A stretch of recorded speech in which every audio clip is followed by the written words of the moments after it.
Welcome back.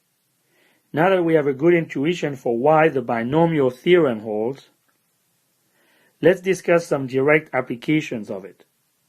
For example, let's compute the expansion of 3x minus 2y raised to the power 4. Well, the first step is to map this expression to that one. So we must convert it to the sum of two terms that are then raised to the power 4. Well, here it's pretty easy.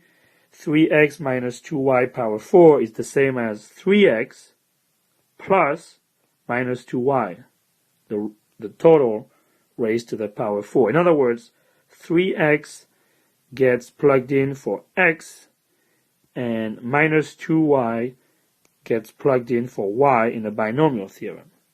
So therefore, we can now apply the theorem, and we place the left-hand side with the right-hand side, which is the sum for j equals 0 to 4, of 4 choose j times the first term raised to the power n minus j times the second term raised to the power j.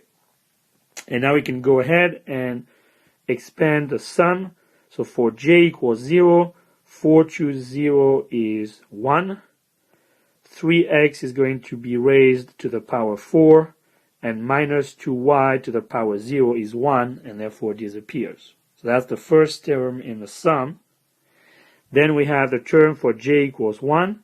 4 choose 1 is going to be equal to 4. 3 times x power 3 is going to be next, and the next term is going to be minus 2y power 1. So when we write out the term, we get this product, and so on and so forth for each value of j. For j equals 2, j equals 3, and j equals 4, in which 4 minus 4 is 0, so the term 3x disappears in the product. Now all we have to do is to compute the value of each coefficient in front of each term. So 4 choose 0 is 1, times 3 power 4 is 81. In the second term, we have 4 choose 1 is 4, 3 power 3 is 27, and here we have a minus 2, so we do 4 times 27 times minus 2 is minus 216. The next term we have 4 choose 2, that's 4 times 3 divided by 2, so that's 6, times 3 squared, which is 9, times minus 2 squared, which is 4, which gives us a product of 216. The next term, 4 choose 3, is equal to 4 times 3 power 1 times 8, since it's minus 2 power 3, times minus 8, so we get a product of minus 96. And finally, in the last term, 4 choose 4 is 1, minus 2 power 4 is 16. And this is the final expansion of this binomial raised to the power of 4. Now, our second application of the binomial theorem is a little bit different. Here, I'm not asking you to compute the full expansion of this expression. Instead, I'm asking you to compute the coefficient in front of this product as it appears inside the expansion of this term. So how do you go about solving this problem? Well, first you have to realize that this is nothing but the left-hand side of the binomial theorem equality here, and so the first inference is that n in this case is equal to 12. The second thing you need to check is that this product actually appears inside the expansion of this expression.